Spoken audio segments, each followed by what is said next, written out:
A 2-1 win over Haiti, a 9-point group stage for the USA. And now Costa Rica looms in the quarterfinals on Sunday in the cavernous stadium where the Minnesota Vikings play. Got Greg here. How you doing, Greg? I'm good. They do loom, don't they, Costa Rica? Oh, I'm terrified of them. Even missing a bunch of good players, they still have Kaylor Navas. That's who looms the most, I think. And I think the looming is affected by the group that we have here. That it's a little easier to cast a shadow over. Yeah. Yeah, I will say my initial thought after the game and watching the highlights of Costa Rica, Mexico, which of course it's like it wasn't actually a packed house for that game, which surprised me a little bit. Well, I don't know if it surprised me, but I noted it, and it was a much more intense game, as it always is when you're playing in front of more people against Mexico. So my initial thought was like, we're gonna get smoked by Costa Rica unless we have like a dramatically better performance against them. I watched the game back. I did a little more research on Costa Rica. I'm a little more optimistic now. I think it's kind of a coin toss, what happens on Sunday. My super scientific numbers have us at 60-40 to advance. Okay. Don't share the model on that, please. It's basically entirely based on Suriname putting 3 goals on them. Yeah. Which they could have done more. I don't know how closely people watch that game, but Suriname very unlucky to not get a result in that game. Lost 4-3. We're down 2-0. Costa Rica went up 3-2. And then, I'm sorry, Costa Rica was down 2-0. Suriname went up 3-2. And then Costa Rica got 2 goals in the last 15 minutes, I think. So let's do the lineups and we'll do some takeaways and then, give a little bit more detail on what we can expect to face from Costa Rica. So we put Matt Freese in goal. Alex Freeman got the nod at right back. Chris Richards, Tim Ream at center back. That seems to be Poch's pairing for the tournament. And then John Tolkien got his first start of the tournament in place of Max Arfston. Tyler Adams started, so apparently not as injured as everyone feared at the sort of earlier. Luca De La Torre, again, in that midfield. And then we had Quinn Sullivan, Brendan Aronson, and Malik Tillman in the nominal band of 3. And then Pat Ajimong, who is definitely Poch's choice for striker for this tournament at striker. Anything strike you from that lineup? No, nothing surprising. I feel like it was going to be hard to be surprising here. This was essentially, by everything but the mathematics, this was a dead rubber. It would have taken like a 5-goal loss, something like that, to not even win the group.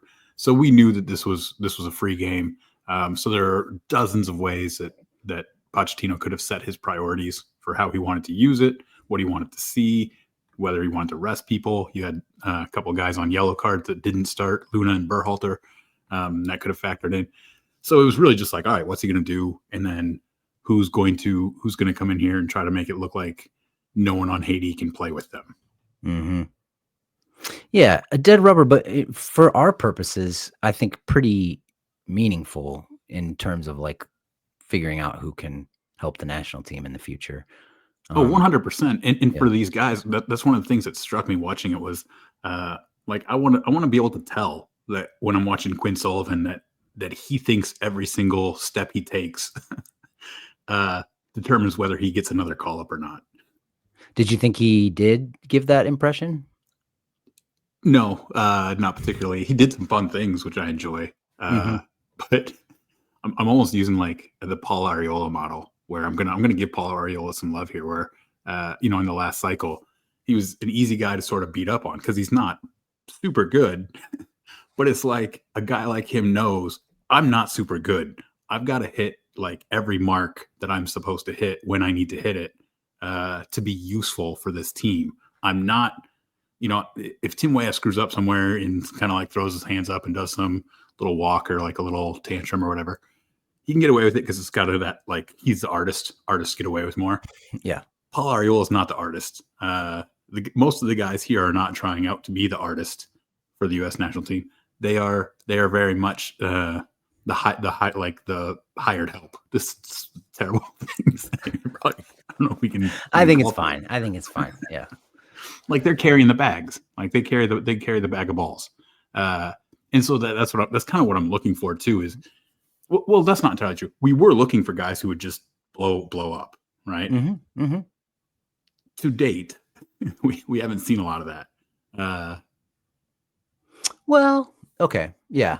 I think Malik is, and not so much in that he's like dominating games, which you could argue whether he's dominating games or not in the group stage of the Gold Cup, in which we are now 43 1-5 or something. But he's definitely seems like he's growing more comfortable on the Yes. team. Yep. More he contributes all over the field in all kinds of ways. I mean, he was probably our best ball winner in this game. So when your best chance creator is also your best ball winner, that seems like a good thing for that guy. Yeah. And we used to call him the Kirkland Gio Reyna, but if you had to choose which one you wanted in a game right now, based on Gio Reyna's form, which is basically he doesn't play, it's got to be Malik. So maybe the discount brand is better than the name brand. No, I'm still picking Geo. It's just Geo's one of those restaurants where like it's run by a bunch of college kids and their set hours aren't really their set hours. So you could, I don't know if that still plays with the Kirkland metaphor, but you show up to that store and it's like, oh, they're closed. They've decided to go home. Yeah.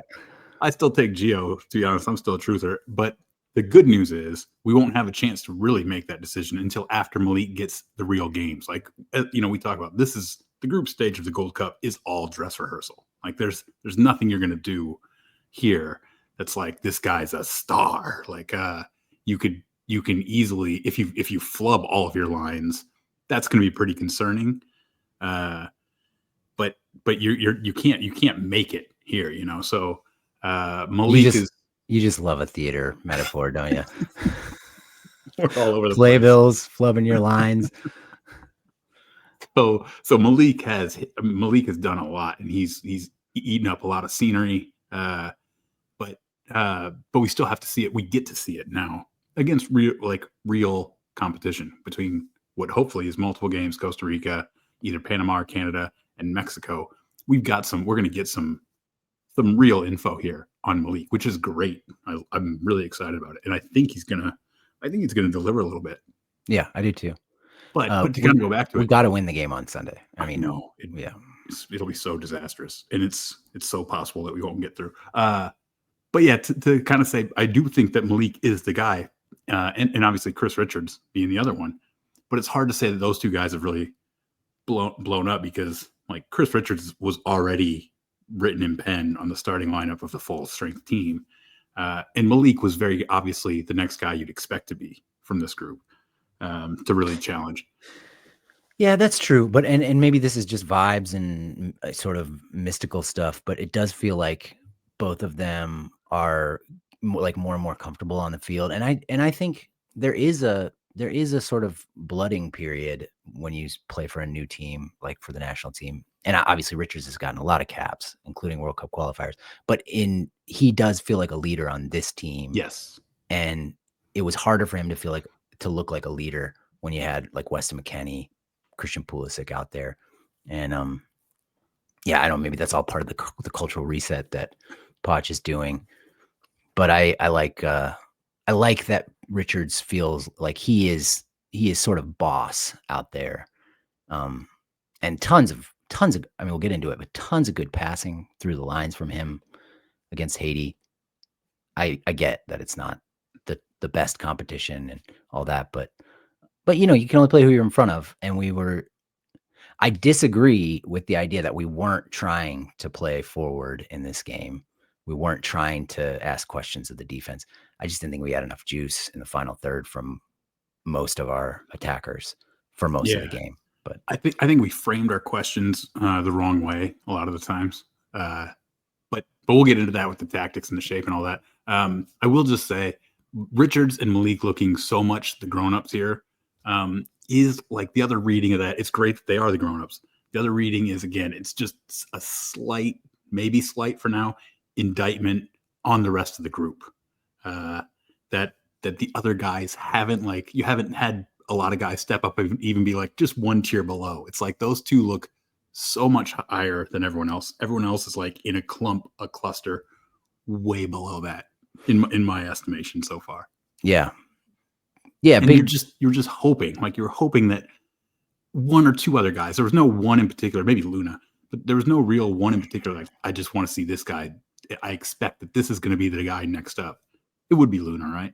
Yeah, I would say Luna's the biggest disappointment of the tournament so far for me, and it was punctuated by his little cameo on Sunday, where he comes on, and he did something. He ended up doing something really nice, right? Like the last action of the timeline, which we'll get to in a minute.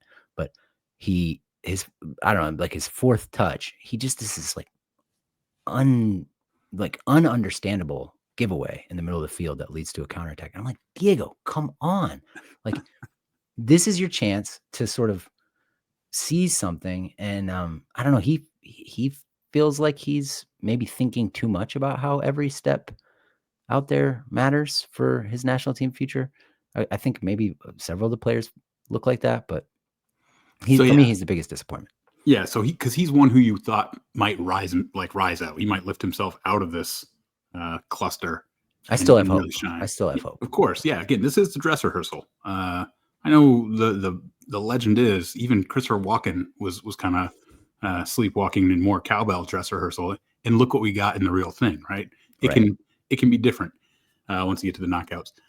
The guy I'll say who has been so invisible, his whole presence at the Gold Cup has been so invisible that we even forget him when we're talking about disappointments, is Johnny Cardoso. And he wasn't supposed to be like coming up out of he should have already been above the cluster.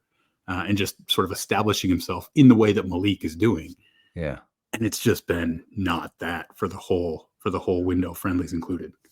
Yeah, I mean that giveaway, that wall pass into our own goal early in the window, it really I think it really messed him up. Must have. I don't know. Somebody can correct us. But he's been very uneventful for the US, which can be good, right? But you're hoping to get some good events out of him. I feel like before that wall pass into our own goal, his last big eventful outing was the Colombia friendly, which was sort of more bozo stuff.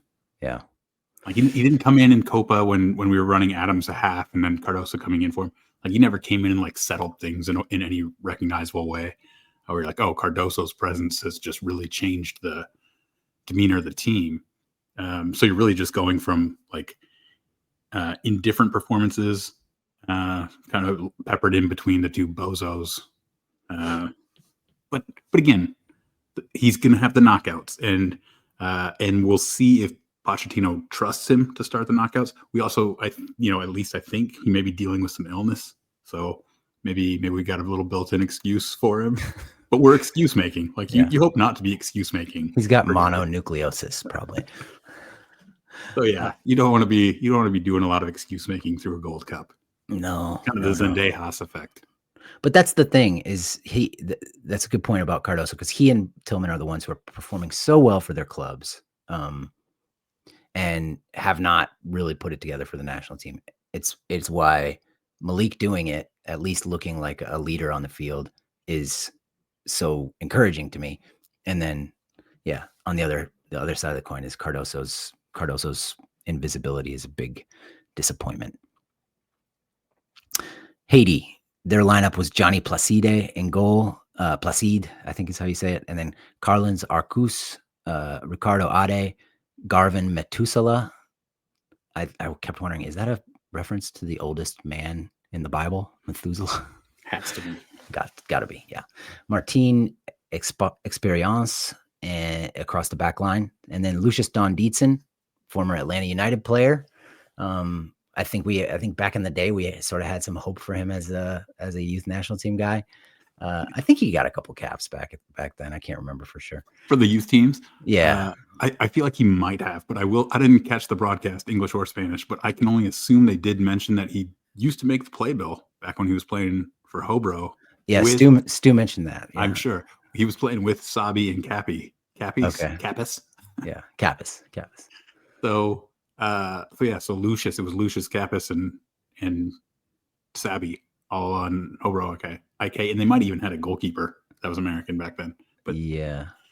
anyway, we'll get back to Deedson. Yeah, scored a nice goal. Leverton Pierre, Danley Jean-Jacques, and then Ruben Providence. So we had Experience and Providence on the left side for Haiti. And then Dukins Nazon and Franzi Piero as the two up front in a nominal 4-4-2. So let's talk about the shape of the U.S. a little bit, and maybe let's get back to your point about we're asking the wrong questions of their defense.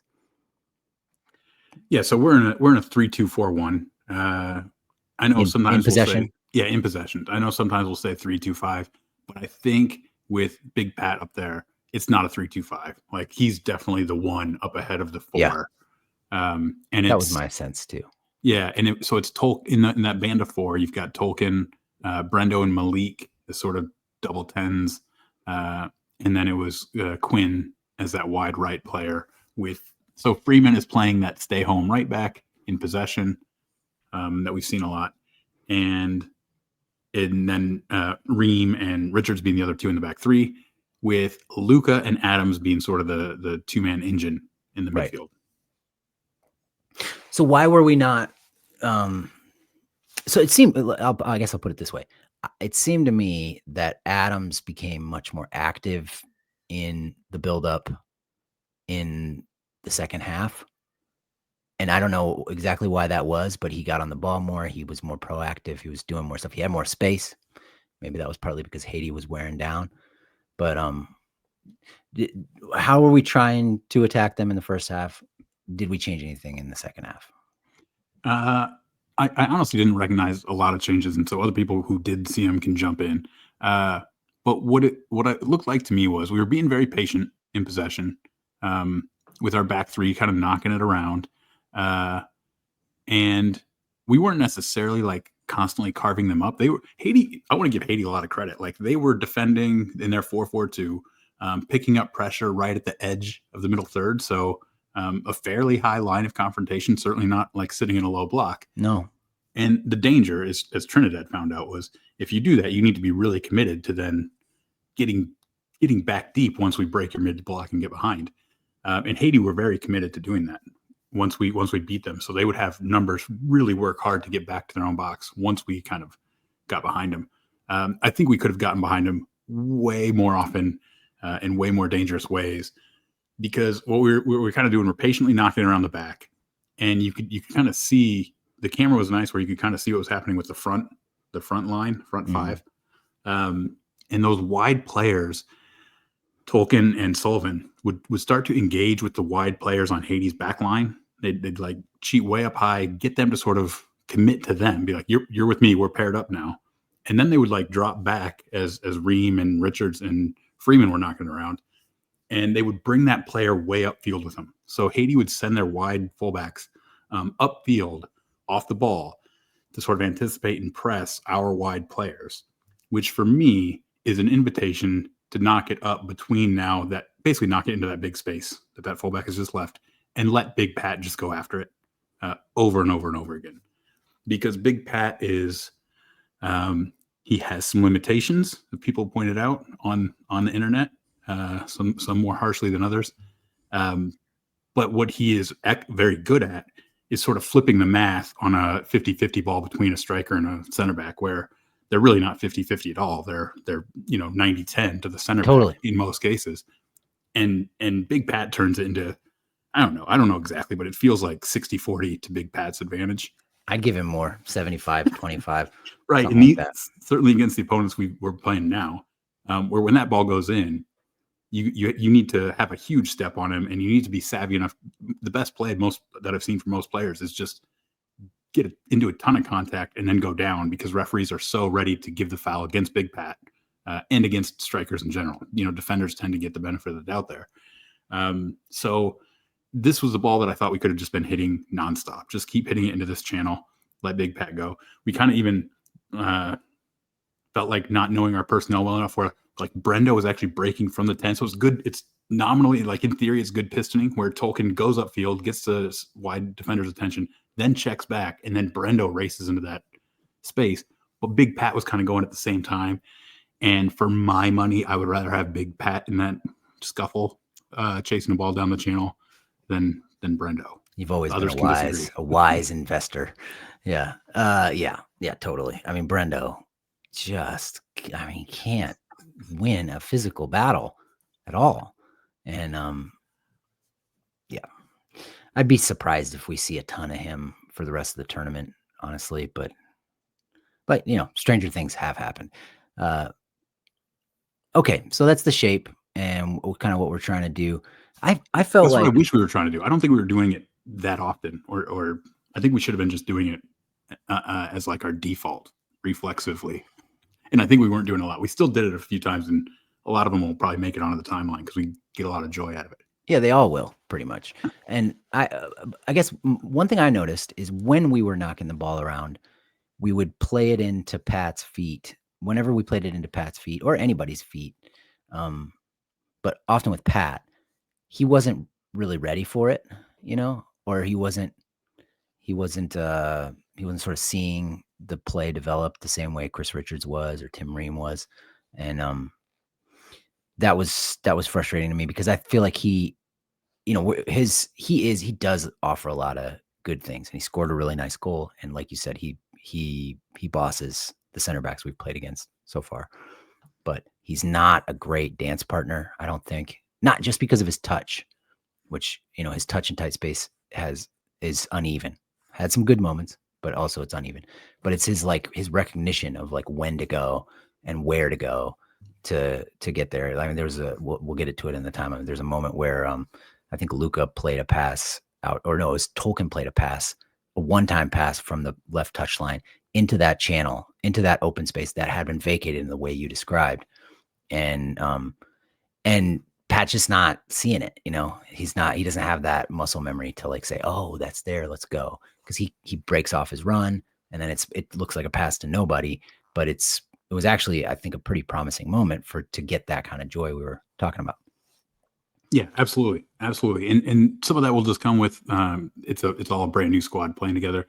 But yeah, I think there's a great deal of it being Pat just not necessarily recognizing things early enough and sort of on an individual recognition level. Yeah. Okay. Let's take a break and then come back and do the timeline.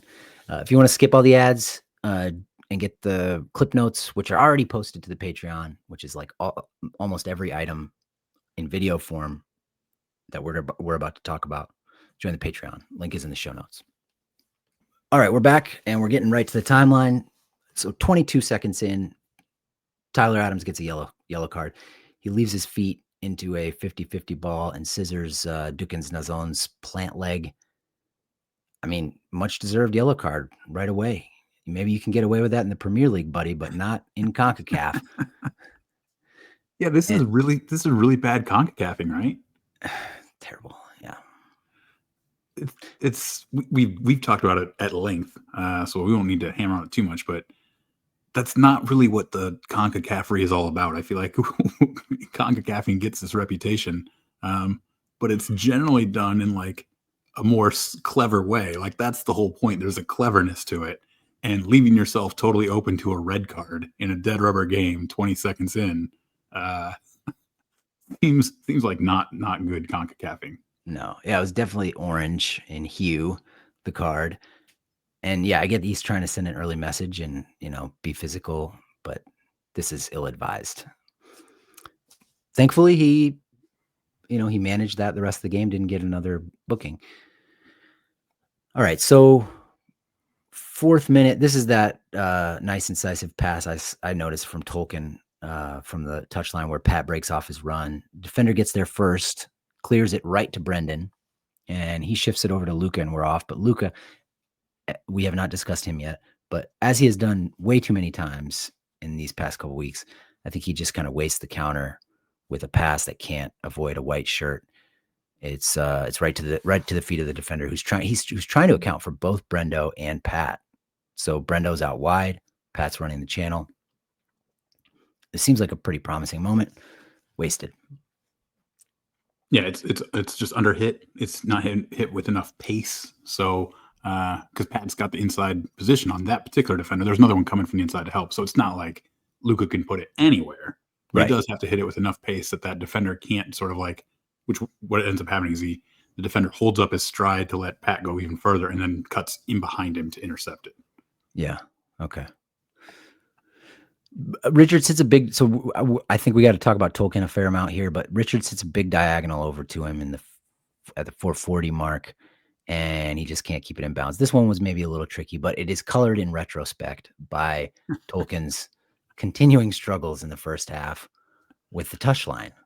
He one time, a much easier one, he doesn't keep it in bounds, and then another time he dribbles out of bounds. So that's too bad. Yeah, it's too bad. And again, when you're the guy who probably isn't clearly favored by the manager in the sense that has started Arston in every game leading up to this, you've got to be decisively better for the most part, or you just need to pray that the other guy has some really real shockers. So I don't know. Like I'm fine. I like Tolkien, but it just kind of goes back to like you're playing Haiti. If you really think you're the guy and people really think like Tolkien should be the guy, I do. Yeah. Yeah. Then you gotta deliver more when you get your chance. Otherwise, Caleb Wiley ends up being the big winner for the Gold Cup. Who is, for the record, not there, not at the Gold Cup. Yeah. I thought Tolkien settled in. You know, he had his three dribbles out of bounds, and then he had he wasted a corner kick. But as the game went on, he was pretty steady defensively, you know. And I thought I think I'm a little higher on his performance than you are, but we'll get into it. I think he was perfectly serviceable, but I just am curious if that's going to be enough to displace Max Arston. Yeah, I mean, we platooned Sam Vines and George Bello on our way to winning a Gold Cup. 4 years ago. Like it's just you're gonna have. I feel like you're gonna have to do more. So you got this is your dress rehearsal, Tolkien. You gotta pray that you get another shot under the bright lights of the knockouts, and then you gotta do something, buddy. Yeah. Yeah, I know we'll get to the assist. Like, he got an assist, but yeah, it was very, very Sam Vines-esque, the assist. That's crazy that we did it with Vines and Bello, players who nowhere near the national team anymore. 6 minute, a good back to front move from Haiti, starting with Placide, the goalkeeper. They cut through Brendo and Luka and Malik on our left side, and then Nazon does a little wall pass with Pierrot and chests it into the box. Kind of out of control. Richards bodies him, and he flops to the ground. There's a penalty check, which I was a little worried about, but no penalty. And I think probably the right call there. Yeah, the worry here was how easily Haiti gets through us. You know, we talk about how we've kind of struggled against weaker teams. But when you talk about like even the Panama loss with our full strength team, the one in Nations League, not the one in Copa, there's a lot of Panama losses to go through.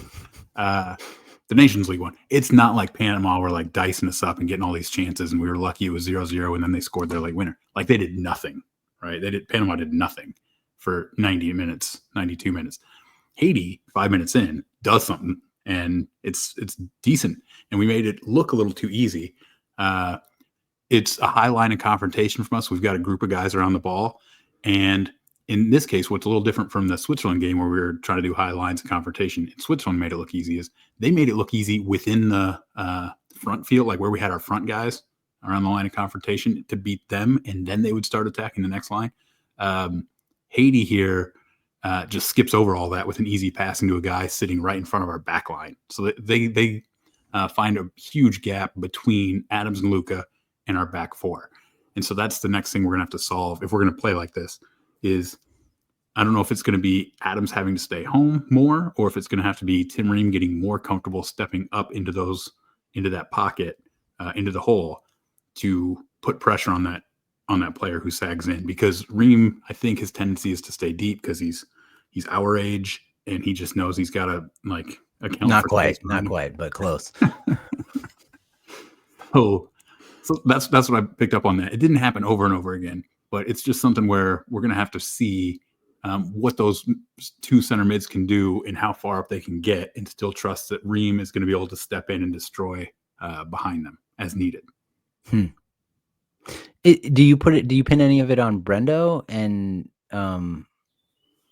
Malik and With Luca? that, I mean, there's always an element of that, right? Like if the blitz gets there late, it's harder for the guys downfield to maintain coverage. Is kind of the analogy we used in Switzerland. So because we were running a lot of not necessarily speedy, powerful guys. But I don't know, man. Brendo's a good presser. Like he's gonna arrive. He might not slam into people and take the ball from the way Malik does, but he's going to arrive and make them put their head down. I don't. So this one, I'm going to put this one more on the back line, not quite recognizing like Adams is way upfield. If one of us doesn't step up between Ream and Richards, they're going to have this. They're going to have this out. Yeah, interesting. Haiti continues to cause us some problems. We throw it in deep on the left side of our field, and then Quinn gives it away in our half with a header that's behind Luca, kind of trying to combine to get out of pressure. And then Freeman, ball works over to our right side, and then Freeman does well 1v1. I thought Freeman had a pretty solid game, maybe even better than pretty solid, a good game. So he does well 1v1, knocks it out for a throw, and Haiti on the throw works it into the box and then back out. And then Pierre, one of the midfielders, bends a gorgeous outside of the boot ball. And I just learned this phrase from Melissa Ortiz on one of the Club World Cup broadcasts with the tres dedos, the three toes, the three outside toes. Like it. Isn't that nice? Yeah. And it's just bends like just over the head of Pierrot.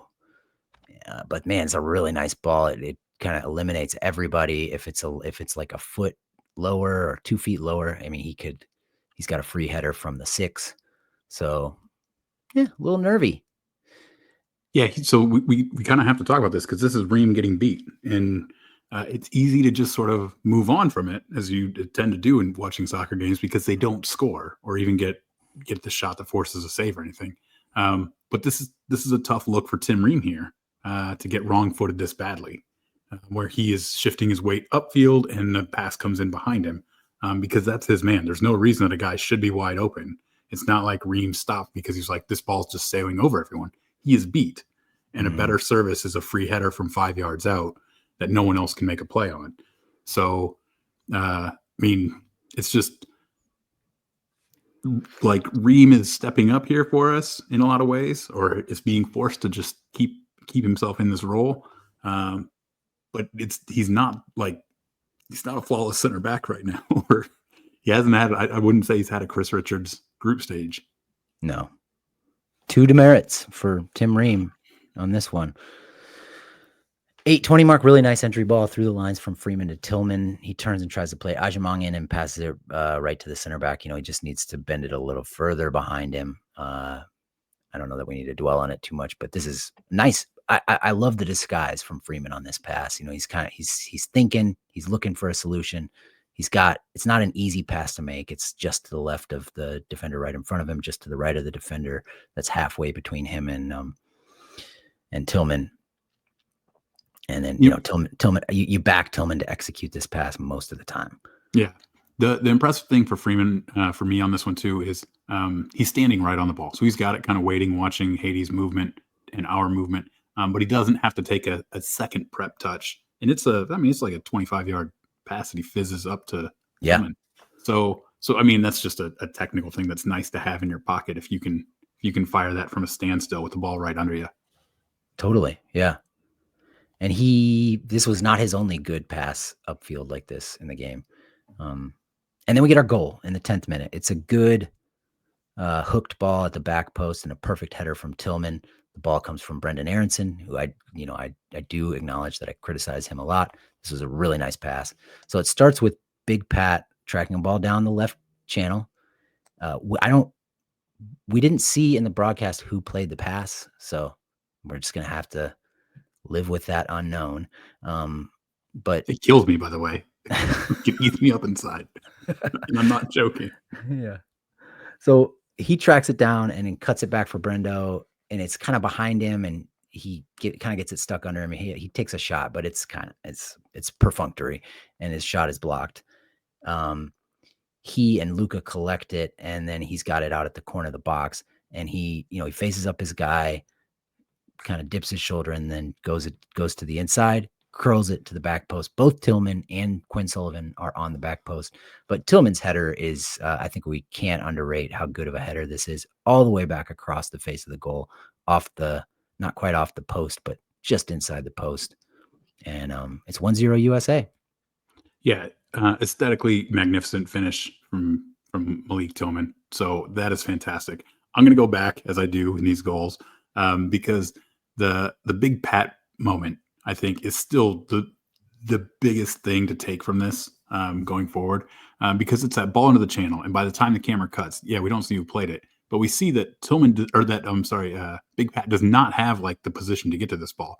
The ball's moving out to the channel, so it's between Pat and the sideline, and the defender is also between Pat and the sideline. So the defender actually has the inside ground, but it's a bouncing ball, so it's up in the air, which means that in the time before it gets back down to body level, Big Pat just like runs the defender past the ball. So now Pat has inside position, and his position is literally inside to the goal, and the defender literally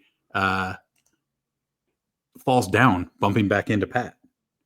So like, this is the math we're talking about, where almost any other striker for the U.S., puts in an effort and maybe tries to force a bad clearance or makes a defender hit it out of bounds.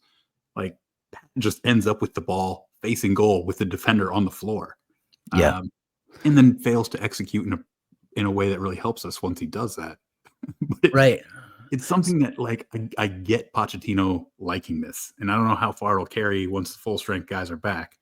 But this kind of a moment is like, man, this is useful. And for a national team where you can't get all your tactics right, if you can lump a ball forward and have some hope that your forward can literally just turn that into a good attacking moment, that's gonna stay with you, with a coach. Right. Yeah, because I'm so glad you made that point, because I focused, as my timeline item suggested, on the pass that was behind Brendo, slightly behind him, and still made it to his feet. But yeah, I don't think Josh Sargent gets to that ball. And I'm a big fan of Josh Sargent. I wish he was in this camp, but I don't think he does. And I don't think Rico does either. Maybe Fullerin does, but Fuller and Balogun. But I don't know.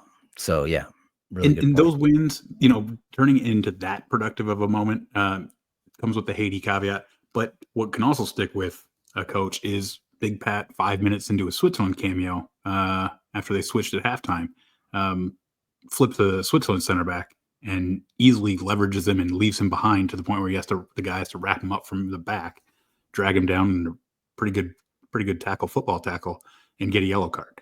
Yeah. So that's sort of like, I could see that again staying in a coach's mind to be like, this guy has something. He's going to be frustrating a lot of the time. But man, there are going to be those moments where I could take that. I could use that. Yeah. Yeah. Okay. Haiti threatens a little bit up our right side in the 14th minute. Quick little combination in the box. A good intervention from Ream to send it out for a corner instead of letting the guy shoot from inside the box. So Bells, I got to jump in again and okay. I kind of got to ding Ream a little bit here too. It's a good intervention, so he gets the credit for that.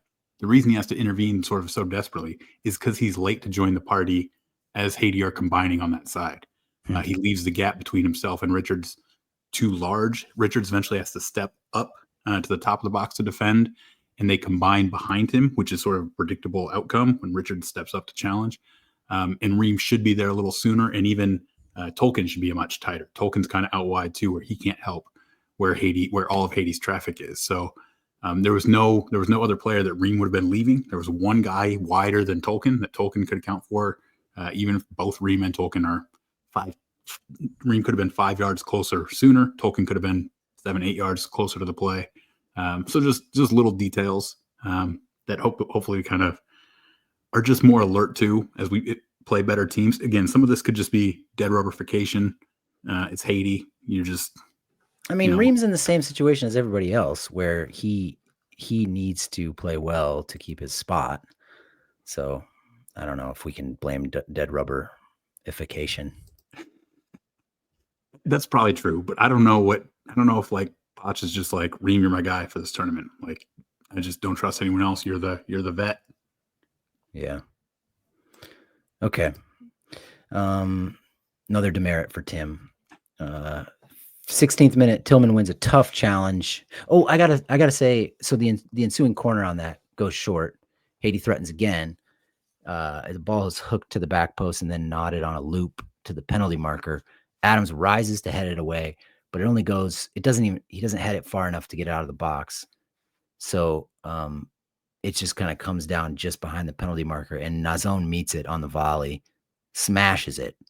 But Tolkien does well, I think, to throw himself in the way and block it out all the way to midfield. There you go, Tolkien. Yeah, way to go, J-My. And then 16th minute, Tillman wins that tough challenge at the edge of our defensive third. He plays Aronson into space. Aronson plays Pat into space behind. He's wide left. I do think, in fairness, this is a ball most of our strikers could get to. It's not a 50-50 one or a 75-25 one or whatever we want to call it, 90-10.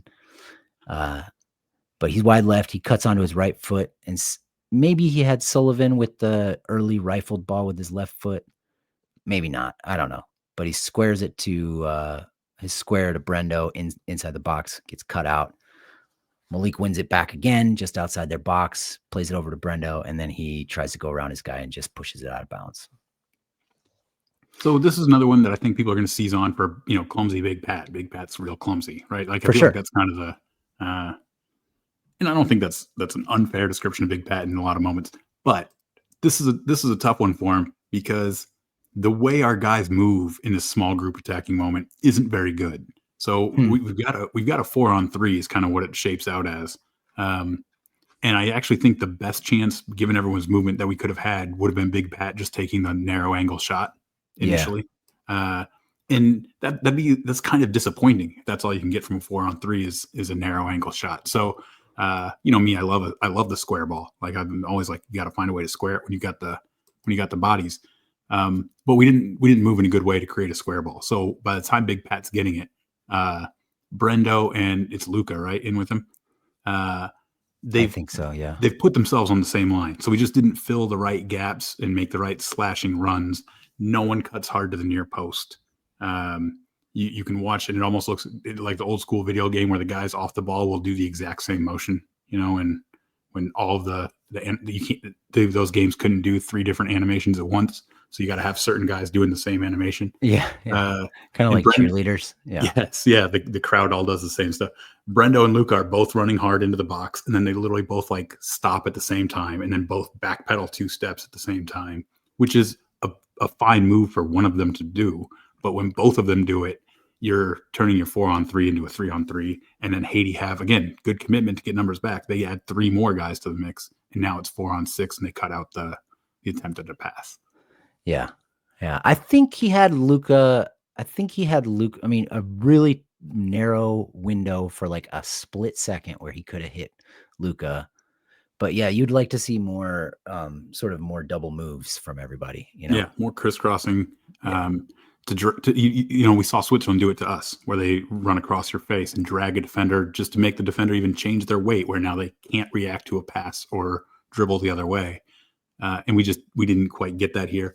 Even the pass to Luca, I agree, he could hit that, but Brendo's right in his view, so he looks up and sees Brendo before he can see Luca. It's just tricky. Yeah, it's confusing. It's a confusing sight to look up and see.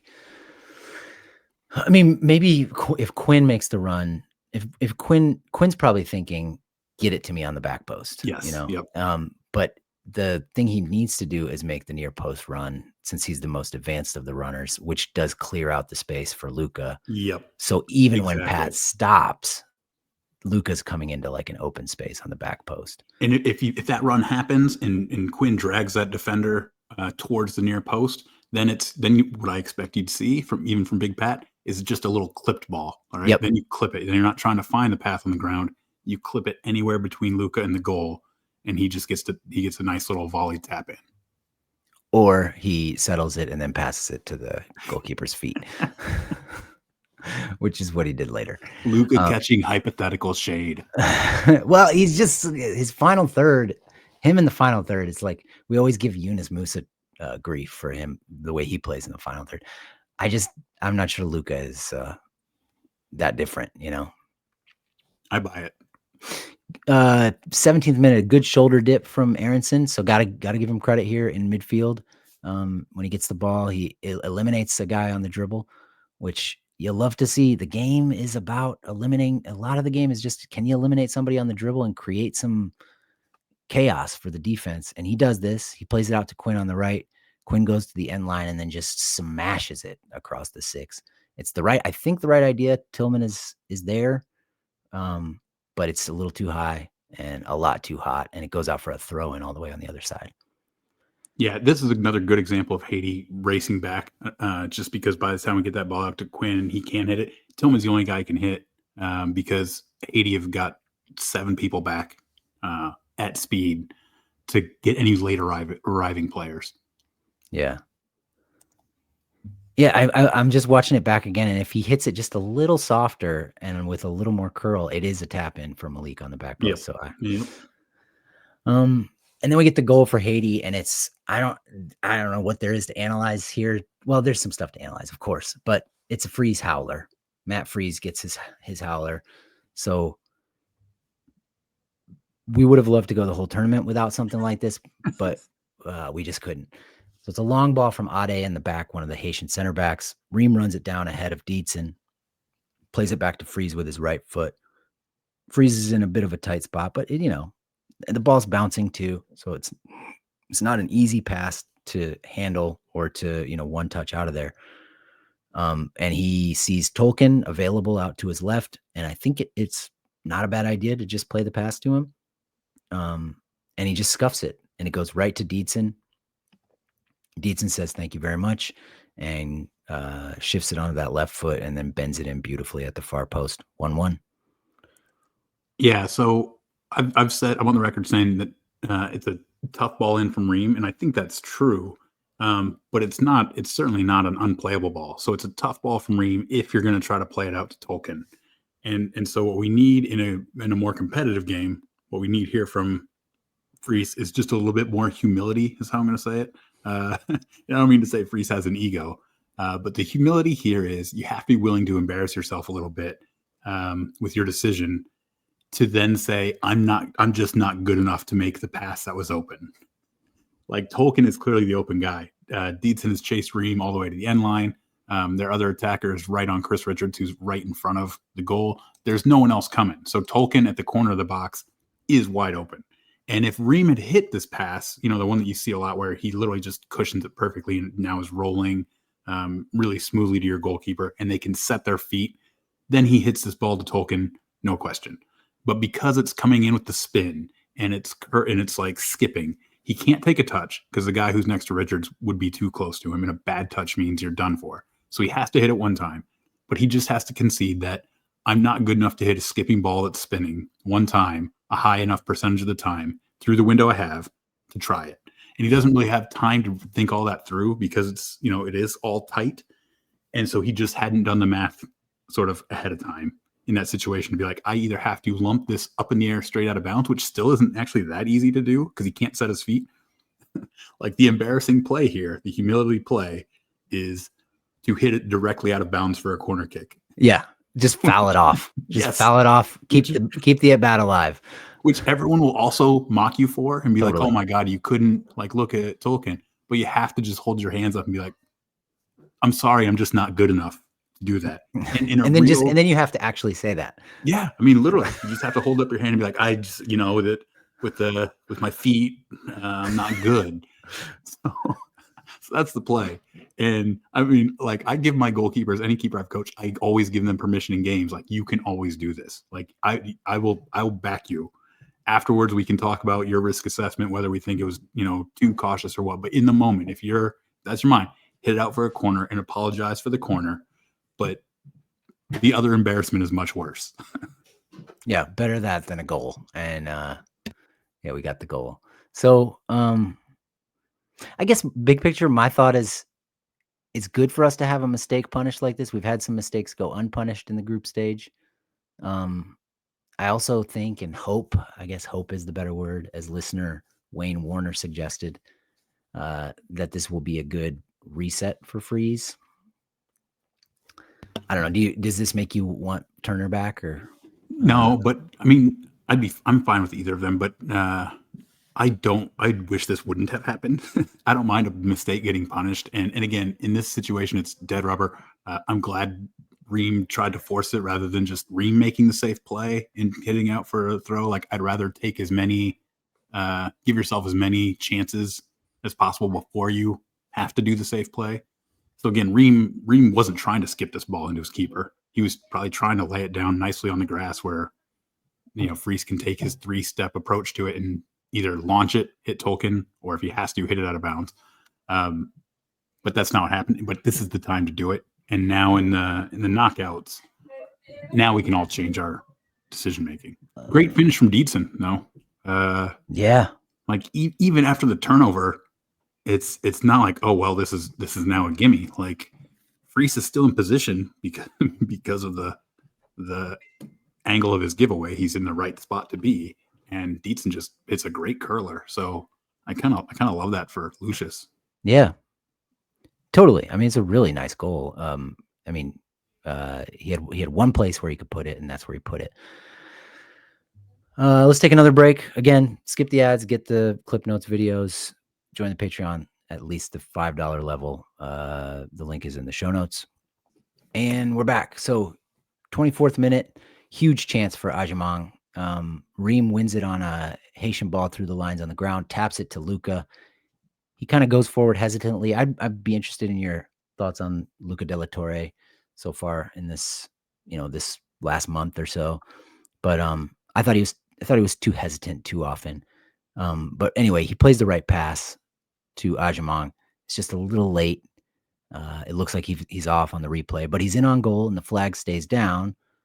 So he tries to beat Placide near post, and it's saved out for a corner. And then Tolkien sends the ensuing corner over everyone, which I think contributes to the. I feel like the first 30 minutes of the game matters more than anything in what your impression is of a player. And this contributes to at least my initial impression that Tolkien was really not playing well at all. But Ajamang was off, right? It's kind of a moot point. Yeah, he's off. But it's not moot for our purposes because we're evaluating what someone can offer.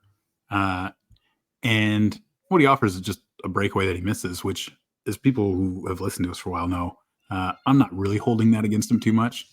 Like unless there's some like really inexplicable decision for what technique to use, it's possible that the little finishing subtleties, like maybe he stared down what he was going to do, maybe he opened up his hips too much and let Haiti's keeper get that big jump. It's a really good save, but maybe that's because he tipped it a little bit, tipped his pitch, and let the keeper get that jump. But what I will say is the clumsy pat for me isn't the miss. The clumsy pat for me is like the footwork ahead of the run. So as Luca's doing this, he doesn't have like that striker like fish hook efficiency of holding as much as you can to give yourself the best chance of staying onside and then breaking. Like he's doing kind of a really clumsy shift of his body, like a 360, as he started dragging across from right to left. And then he kind of like spins the other way because the ball didn't come right away. And then Luca hits it as he's in the middle of his sort of spin. And it's just like, you got to do the fish hook. You got to kind of like take 2 steps hard back to anticipating that they're going to try to pull you offside here and then break. Because you've got all the room in the world if you're 2 feet closer to Luca de la Torre as the pass is made. Yeah. The fish hook as in like when you're fishing, which I, don't do very often, but you're fishing and then you pull the hook hard, like to No, I literally just think of it as like the shape of a fish hook. If you draw the red line following the player, it just looks like a J, where they take 2 steps back towards the half line and then go hard to goal on the touch. Okay. Apologies to all the anglers out there. Tolkien tries to hit a ball into the channel for Pat, but they're not on the same page again. That was one that Brendo went at the same time. Okay. He darted diagonally out from the 10 spot towards the sideline, towards the corner flag. And I think maybe I couldn't tell which guy Tolkien was trying to hit, but I was just like, that could have been why Pat checked his run. And another time where it's like, Brendo, don't go. You're going to take your guy back. And also, you're not going to get there. Like, let Pat get this. Yeah. 27th minute, Richards wins it, taps it up to Malik. He tries to play Sullivan wide, but he's not gotten back on side after the previous sequence. This is a ding against Sullivan. I'm like, come on, buddy. You haven't connected a lot of passes in the first 25 minutes. Now you're not getting back on side. When I don't even know why he was up so far up in the first place. So he had been making that. I think this is the one where he was making the run past Big Pat, and we had a nice little chance. The combination of Pat's pass is poor. So it's another one of those like, Pat, like throwing your hands up. But then he just keeps running. Like the pass gets cut out, and he does the thing where like you keep running, like, I was so close, it could have had me. Keep running like he just won the 100-meter dash at the Olympics. Yeah. And then he stops and like just turns and is going really slow back. And this is where like I just caught this one. It's a little thing, but I'm like get back on side. Like Haiti's not going to keep this ball forever. Like get to the next spot you need to be at. And we didn't even win it back that fast. No. Haiti connected 2 or 3 passes, and then we win it, and then we connect a couple passes, and then Malik finds him out in that wide open space, and he's trotting back and he's offside. So yeah, I was a little fussy about it. Yeah, I think he does the Rabona just to try to make up for this. he had the offsides definitely in mind when he did the Rabona. We get a nice ball through the lines from Freeman to Tillman again in the 28th minute. Tillman sprays it out to Tolkien, and he can't keep it in bounds. This is one we've discussed already. He should have. This was more frustrating, I think, because we had a semi-promising thing going. Semi-promising, I say, because it was like a 3-on-3, Yeah, it's a chance for you to, again, this is where you have to step up. And I don't just mean the mistake. I mean, you're looking for this chance to have it at your feet, running at a retreating Haiti, to be like, I can add something here, coach. Couldn't do it. So now twice he's gotten on the wrong side of the touch line. People were making the joke maybe he struggled with the curvature of the field, He's a funny guy. Did you see the video of him in the Dallas Cowboys locker room? No. He's like, I'm trying to find a helmet to take, Anyway, 30th minute, Luka finds a little pocket of space and Reem finds between the lines. And, this does ultimately result in a good moment for us. But I have the screenshot in the document here, as he receives the ball, this is like a time where you like just press the issue a little bit. You have a bunch of space in front of you. You can take it and you can force someone to commit to you. Maybe, you got Tillman sort of coming in on your right, and you got Pat right ahead of you with 2 guys on him. And then you got Tolkien out left, and he just plays. I don't know if he even looks forward after he receives the ball. He just like sort of automatically plays it over to Tolkien. And again, it ends up being okay because we sort of knock it around, and then he plays Tolkien into the corner, and then Tolkien plays it back to him in space, and he whips a ball in, and Quinn Sullivan, who is way out wide right, arrives and does a kind of unorthodox but pretty cool volley just ahead of the defender and hits the crossbar. So it turned out okay, but this moment from Luka is why I'm a little frustrated with his lack of protagonism, Yeah, and I think that's totally fair. Like, we desperately need our program to, in these moments, drive forward, right? Like, we are, one of our key problems is not pushing transition as much as we need to. So when you create, and this isn't technically transition, but when you've broken them, you've got your break, like you have to press, and he just kind of passes the responsibility on to that simple pass out to Tolkien, which doesn't. He could have pressed right into the middle of a retreating back line, and instead he plays it out wide, which if I'm a retreating back line, I'm very happy about. Yeah, by the time Tolkien like traps the ball, there's now 7 defenders between him and the goal. Yeah. So again, we end up in a recirculation mode where we get something out of that, but I would much rather see us as a team just drive right at a team that's retreating. Yeah. The ensuing corner after the I mean, he hits the crossbar, it comes back in, and then Malik tries to settle it and then hits it off somebody for a corner. So on the ensuing corner, it's played by Malik short to Sullivan, and it was about to go on like his best 5-minute stretch of the game. He rips one at the near post and draws I think a pretty good save from Placide. It was on frame, and then it comes back to him and he curls one at the back post, and Richards can't get a meaningful touch to it, even though he's there. I think maybe because Placide got a finger to it. We didn't really see the replay on this, but I don't know why else Richards would have whiffed on this.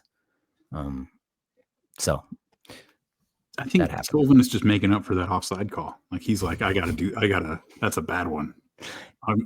They're gonna call up Paul Arriola next window if I don't do something about this. Well, the thing is, I thought Sullivan, by the time he came off, I thought not a great first 30 minutes from him, but I thought he can give us something off the bench in this tournament. Can he give us something off the bench in the World Cup in Los Angeles next summer? That's another question. But I thought all in all, he settled in as the game went on and did start to actually be a meaningful contributor. Yeah, I mean, again, I'm using Paul Arriola, but it's also it's the Matthew Hoppe line. It's the Nico Gioacchini line. Like you gotta do a lot just to even get another call up, and most of those guys didn't even end up with another call up, or if they did, it was not much going on. So yeah, he's got to show us something to get one more call in this tournament, and then turn that into another call and another call, and I don't know. Yeah, he's not. No one is demanding it, right? Besides our dear Malik and our Chris Richards, who weren't really question marks to begin with. Yeah. Well, we're looking at like a 4-hour podcast episode here, so we save all our longest ones for the most inconsequential games. Like this game will be so forgotten by next week. Well, okay, another good Freeman pass between the lines. Also a Freeman giveaway in the 34th minute. Let's skip ahead to 44th minute. Richards plays a delightful ball to Pat's feet for some hold up. I mean, this is a disguised pass. After we just knocking it around for an interminable period of time, it seems like, and Pat gets pulled down, no foul called. But I think this is one of the examples where Pat's just a little slow to recognize that there's a window here.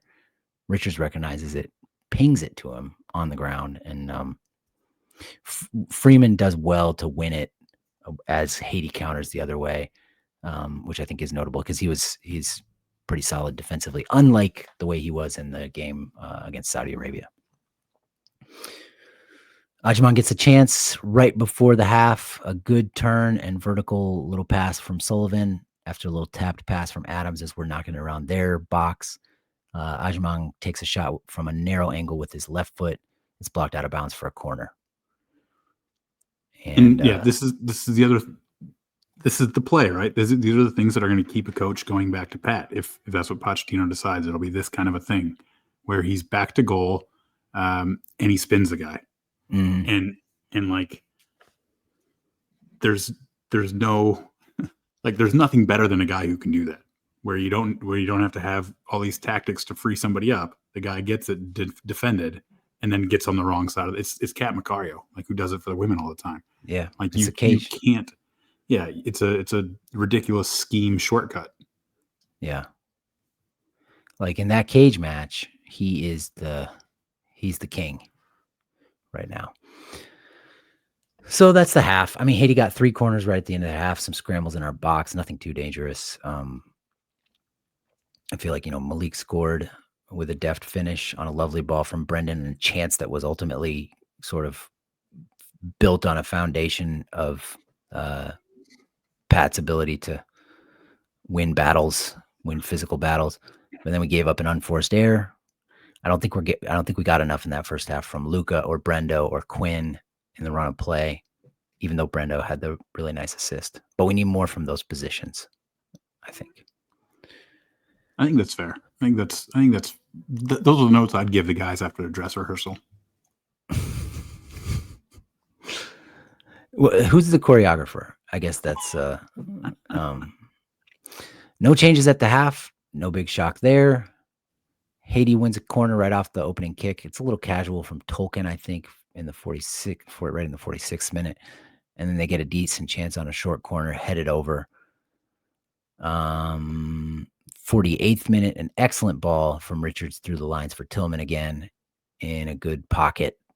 Tillman plays it in behind for Aronson, and he mishandles it. And we didn't see a replay of this part. It might have been nicked by the defender on the way through.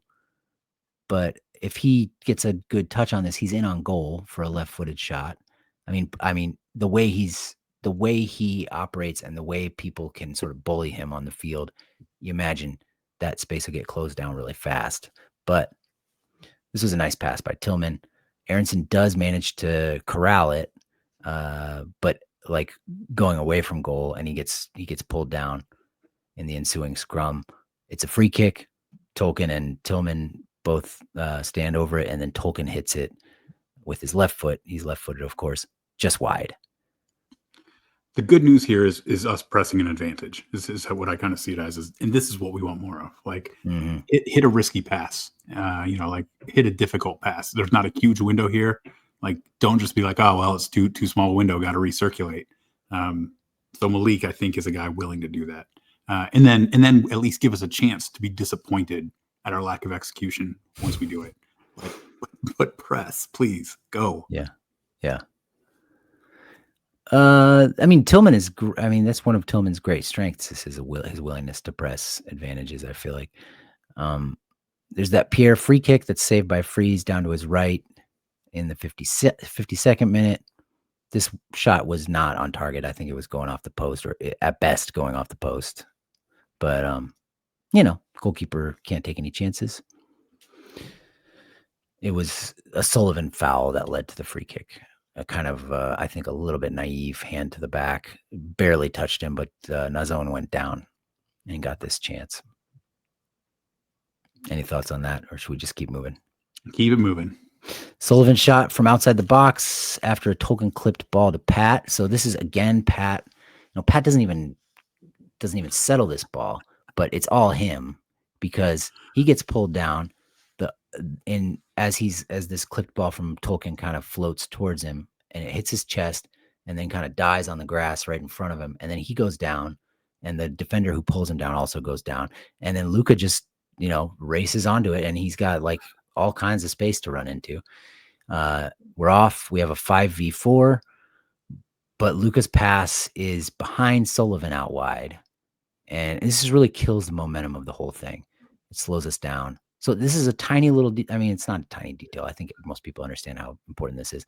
But when you play the pass behind somebody on a counterattack in wide in space, it's like it's over, It's like the whole thing is gone in a flash, in a twinkling of an eye. And Sullivan and Brendo try to tap their way into something out wide right, but it never looks dangerous. And then I think, Sullivan does take a shot from outside the box, but it's like 10 yards wide of the post.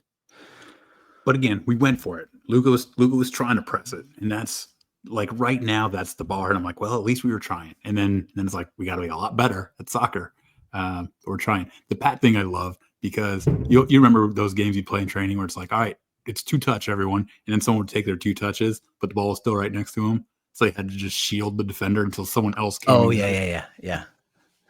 I love exactly. He was like, I can't touch it. I just have to keep backing this guy up. And he backed him up for like 9 yards. Just cleared out the whole space. Yeah. I expect better from Luka here, he's a student of the game. He knows he's got to put this on Quinn Sullivan's front foot. Yes, and lead him into space. There's nothing stopping it. Like he doesn't have. There's no defender who will intercept this. If he overhits it the wrong way and goes out for a corner, that would happen before anyone could actually stop it from overleading him. Like he couldn't overlead him unless it went out for a corner or for a goal kick. I'm sorry. And there's several different ways to shape the ball too. He can clip it over him. He can like curl it around him. He can just fizz it straight on the ground. So it's not good enough. 58th minute, Freeman and Adams draw in 3 Haitians. Oh, wait. Yeah, let's just go to that. 58th minute, Freeman and Adams draw in 3 Haitians, and then Richards plays a lovely pass up the gut for Tillman with his left foot. Tillman collects it. He gets bodied, but he absorbs the contact, and then it kind of just shifts it over to Luca, who's running to his left. Luca plays it out to Tolkien, out wide left. He flashes across through the area, and it gets deflected maybe, goes all the way through to Quinn. He faces this guy up, and this is where he hits the Rabona that pays for all his sins in Pat's direction. And that gets cut out, but it's close. It was pretty close to finding Pat. So I like all of this, especially Tillman's resiliency in the middle at the beginning, because he gets blasted and he takes it. I mean, a ton of that is great. The pass from Richards to Tillman, and I mean a ton of what Tillman does. That pass from Richards to Tillman, great. Tillman getting blasted, never actually letting the guy get position on the ball, even while he takes a knee, is great. And then standing up and just shifting it 1.5 yards over to Luca Tillman running right off, or I'm sorry, Luca De La Torre running right off of him, like a little like rugby handoff almost. I don't know, he's running the counter, triple option stuff. So he's just a different sophistication of player. Totally, yeah. And yeah, so we're looking better now. At this point in the game, it feels like Adams is doing a lot more. Like I said at the beginning of the show, we're just not getting much juice from the AVPs. This was my analysis. Not much juice from the AVPs, which was a John Herdman terminology referring to when an attacker is running at a back line in space. I do kind of blame Aronson and Sullivan the most, but nobody is really killing it on our team. And let's get into the chalked off goals, because they're both pretty nice. So 64th minute, a chalked off goal for Tillman, of course. Richards plays a ball over the top for Big Pat. He's on. His first touch is pretty wild. It takes it way out wide, and then he slips and just kind of sprawls in the grass. And Quinn races onto it, and he goes to the end line and he smashes it at Placide. Defender tries to clear it off the line and then smashes it off Malik at the back post into the net. But it hits his arm, kind of his shoulder, but like basically his bicep. So it's not a goal. And I guess I didn't know this rule that if a defender has his arm down next to him and the ball hits it, that's not a penalty. But if an attacker puts it in the goal with his arm down next to him, the goal is chalked off. Yeah, chalked off. And Malik knew too, because he never celebrated, and he was he was even telling Luca De La Torre to hit my arm. Did he say that? Yeah. Okay, I thought maybe the lack of celebration was again just like the ridiculousness of it. That I'm not really going to celebrate that. That was me. Just like Big Pat didn't celebrate his goal that Luna kicked off of him. But yeah, I mean, this is what it is. It's more for the clumsy Big Pat narrative, which is again pretty spot on, I think. For his, he's able to get behind, but Lord knows he can't. That doesn't mean we're there yet. There's a lot that's still going to happen once Big Pat's in behind. So yeah, I mean that's for me. This is still the story of the group stage. Is Malik doing the Malik stuff, which is good. Big Pat showing a lot of the stuff that will get you excited, but then all the things that you're going to go, yeah, but he still probably isn't going to be able to be the guy. Yeah. And even by be the guy, I mean, like, do you throw him on chasing a goal because you can just because you're going to just be lumping the ball upfield? I was kind of disappointed that he came off of the game when we only had a 1-goal lead. Again, I know it didn't really matter that much if we won, but because when you have to protect a lead and you want to send everybody back to play defense, it seems like that's the perfect moment to have Big Pat, because you can it's not when you're like pressing for a goal. It's more like when you just need somebody to take the game on their shoulders by themselves. Okay, another good chance for the U.S. at the 66-minute mark. It's a good move up the right. Adams dribbles out of a tight spot in front of our box, strides forward, plays it to Luca. He one-touches it to Malik. It's a bit of a hospital ball, but Malik does, I think, extremely well to dance around a guy and send it up to Sullivan. He squares for Luca in the box, and he gets a shot off, but a really tame effort at the keeper with his left foot, which I referenced earlier. Yeah, it's more great Malik stuff where you have to see the replay to be like, what did he just do there? Like, how did he get that ball up? And I don't even think we got the replay for it. So Didn't get it. We just have to guess. And again, with Malik, I'm almost always going to give him the benefit of the doubt that was intentional. Like he did some kind of I feel like whatever his touch was, like he knew what he was doing and just pulled it off perfectly. Like running full speed, has to touch it, and somehow only like nicks it so it goes forward 2 yards to get past the other guy. Yeah, my thought was either he megged the guy or he tapped it from right foot to left foot, and the left foot touch went around him. You know, either one would be something that would be worth a replay. Yes, please. If any fans are out there who are getting video on that sideline, send us a video. Yeah, we'd love to see it. 68th minute, Malik has a goal called back again. Tyler and Freeman are tapping it back and forth. Tyler loops a nice diagonal ball over the back line for Malik, who's lurking on the left shoulder of the wide defender. He takes it down, swivels and buries it far post past a defender and a keeper. It's a low shot, but he was offside. It was way offsides. Just went a little early.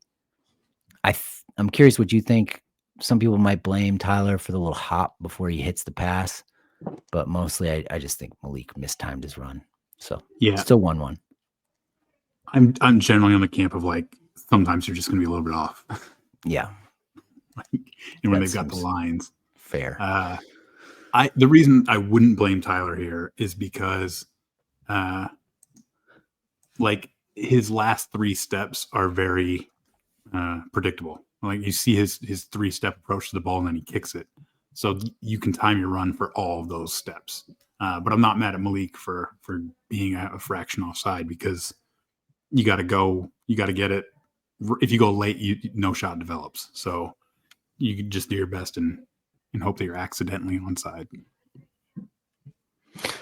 We get another nice move, starting with Adams dribbling around a guy and then passing it to Luka. So this is in the 70th minute. I love the way I do like I said earlier, when we eliminate somebody on the dribble, and Adams actually did it a little bit in this game.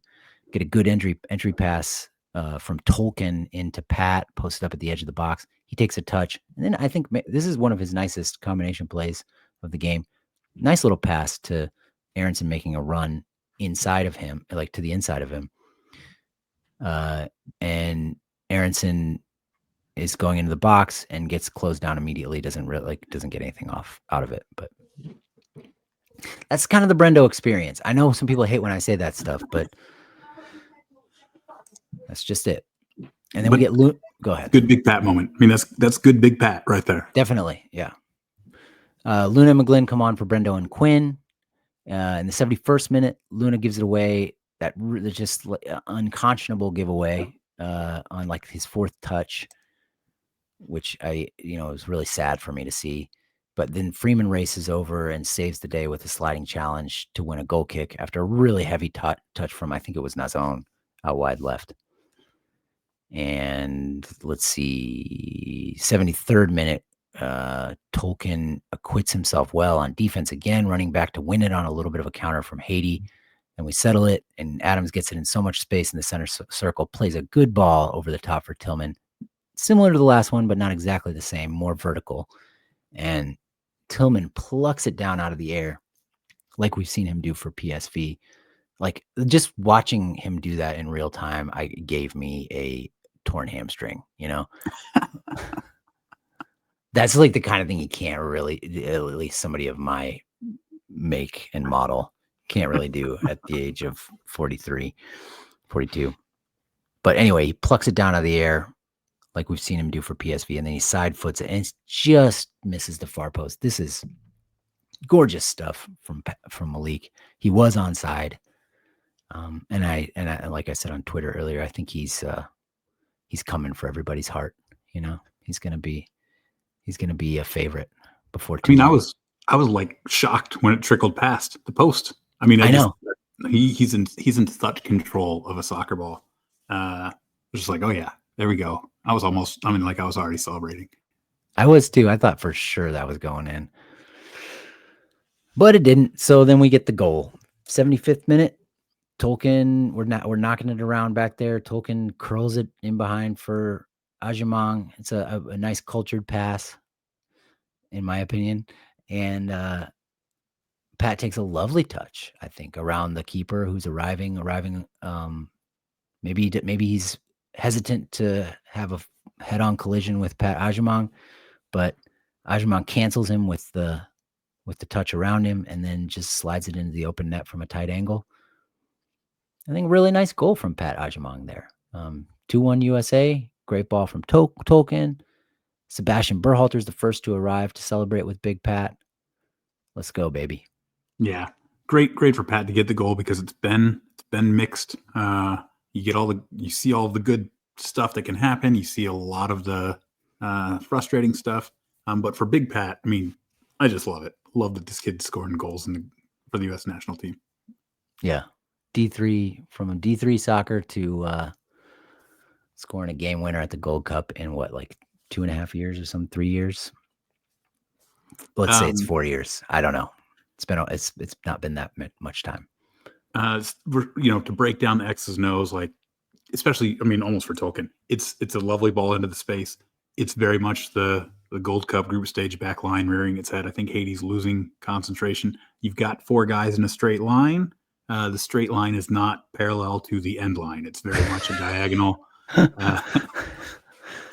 much a diagonal where the weak side fullback is the deepest, which means there's just a massive cushion here that can kind of mask the difficulty of a pass like this in the next match and the matches going forward.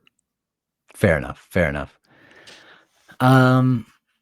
Yeah, Tyler goes down and unties his shoes and then ties them back up again, which is kind of a fun thing for him to do after he collides with Ream.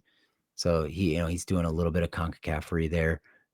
White and Cardoso come on for Pat and Luca, and neither of them makes an impact on the game.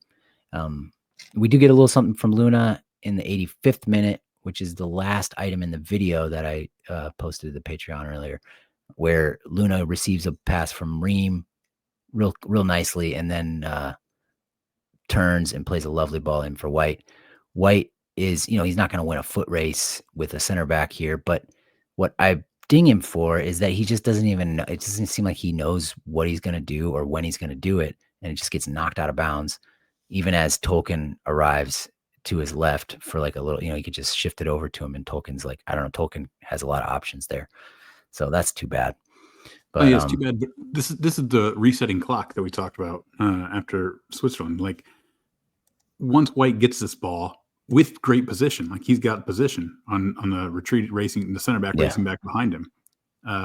He never puts himself in any kind of a position to do what he would want to do, whatever he would want to do. It's just the clock ticks down until the center back arrives and kicks it away from him. Like he can't protect it. He's not able to use his body to maintain the advantage he has. It's just heat death as soon as that center back. So like it's a perfect contrast for what we've been seeing for the 80 minutes leading up to this and what you get from Pat compared to Brian White. Yeah, that's true. I hadn't thought of it quite like that.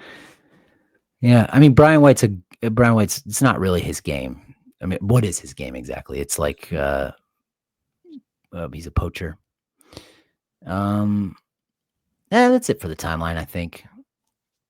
And I feel like we've given the takeaways that we're going to give, haven't we? You have any more? No. This is, again, it's hilarious that we just talked for 90 minutes about the dress rehearsal. Yeah. That's why we get paid the big bucks, Greg. Not a Costa Rica. They just drew Mexico. Just a little bit of context on them. They got a bit shelled by Mexico, but Keylor Navas is eternal, and he had a great game. And they did threaten a little bit, and they do play with intensity. I think the one to watch is NYCFC's Alonso Martinez, who has scored 8 goals in MLS so far this season. I think he scored twice as many as that last year. Like we said, they gave up the 3 goals to Suriname, but one was just a lovely flicked header. I think a pretty much unstoppable goal.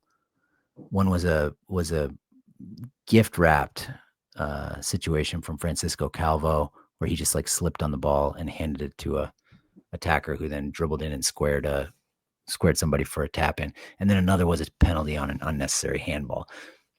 To contradict myself a little bit, Suriname was dangerous in the last 20 minutes. So this was a nail biter. And then it was another penalty. So Suriname gave up 2 penalties to Costa Rica. 2 of their 4 goals were penalties. Costa Rica will also be missing Manfred Ugalde, who scored 17 goals for Spartak Moscow this past season. He will miss the game with yellow card accumulation after a very silly booking late against Mexico, where he just like slapped somebody on the head, kind of. And then left back Joseph Mora, who started all 3 group stage games, will also miss with yellow card accumulation. And then there's a couple guys injured, including Ariel Lassiter, with like sort of serious injuries, who are just not going to play. But yeah, you're giving us a 60-40 chance of winning that game. I think it's. I'm willing to go up to 66, 2 out of 3. Okay. Do you think we're going back to the competitive group stage lineup? Or do you think it'll be a mix between the dead rubber and the competitive? I think it'll be. I mean, I think Tolkien did enough where Poch is going to say he's our guy at left back now, and I know he had some rough moments in the first 30 minutes, but I think he's good enough where he's gonna get the call on Sunday. I sure hope he does. Otherwise, I think we're gonna go. I don't know what he's gonna do with that band of 3 attackers. I mean, certainly Tillman's gonna start. Yep, Tillman and Big Pat starting, right? Tillman and Big Pat are starting. Tyler Adams is starting, I think. Outside, and then I think the back 4 is definitely going to be Freeman, Richards, and Ream. I hope it's Tolkien. It might be Arfston, and then I don't know what's going to happen with those other 4.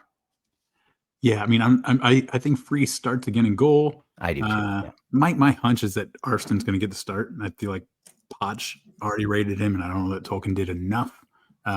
I feel like for a lot of us, Tolkien, with what we've already seen of him at the club level, we feel safer with Tolkien in the back. I certainly would. I continue to think the craziest thing, because again, Quinn Sullivan or Jack McGlynn, I'm not too bothered. Brendo or Luna. I mean, I guess it could be Brendo and Luna. That's possible, right? Well, I hope it's Luna and McGlynn and Tillman. Okay. On that band of 3. That's what I hope, but I have no idea if that's what it's going to be. And I don't know that I can make that strong of an argument for it. Yeah. That's what I feel. I feel like it's Tillman and Pat, and then pick 2 other names to set next to him. Because I just don't think Luna has done anything to be like, you need me out here if you want to score goals. But the crazy one again is the guy next to Adams, because it could be Luca, could be Berhalter, or it could be Johnny Cardoso. And I feel like Cardoso is the least likely guy to get picked, which is insane. Yeah, no, it's probably going to be Berhalter. I would guess it's Berhalter. Poch loves him. Well, he loves his intensity. He loves his team spirit. What's not to love, Greg? I mean, I don't know. It's great for the storyline, because it just adds a hilarious generational arc.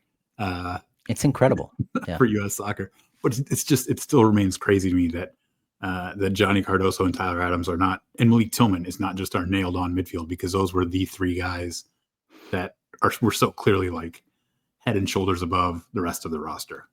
Richards, those 4 guys. You got to make it happen after the whistle blows, and as we all know, Johnny hasn't done that. So I won't be mad I certainly won't be mad if Cardoso is starting, but I will actually be surprised if Cardoso is starting in a knockout game in the Gold Cup. Same. So we'll figure out. Next week's gonna be busy because there's that game, and then the next game is Wednesday, and then the next game after that is Sunday. So they're giving us a week break, and then we're going piling them on. Yeah. All right. Thanks everybody for listening. We'll see you.